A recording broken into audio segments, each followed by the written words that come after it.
ஒரு மு.க. ஸ்டாலின் அவர்கள் prime minister ஆனாதான் இவர் இங்கே சிஎம் ஆக முடியும். அதுக்குள்ள எப்படி? ஸோ 29 தானே அடுத்த பாராளுமன்ற தேர்தல். அப்போது இந்த புள்ளி கூட்டணி ஜெயிச்சு அப்போ நமது திராவிட மாடலை இந்தியா முழுக்க எடுத்து செல்வதற்காக மு.க. ஸ்டாலின் அவர்கள் பிரதமராக போனார் அப்படின்னா அப்போ உதயநிதி ஸ்டாலின் சிஎம் ஆவார். ஸோ அது வரைக்கும் அவர் டெப்டி சிஎம்மாக தானே இருக்க முடியும்.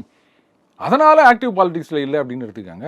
ஆக்டிவ் பாலிடிக்ஸில் இருந்தாலும் இல்லாட்டாலும் அவர் தான் அடுத்தது பட்டத்துக்கு வருபவர். இது எல்லாருக்குமே தெரியும், நீங்களே சொல்லிட்டீங்க. அதுக்கப்புறம் எதுக்கு ஆக்டிவாக இருக்கணும்?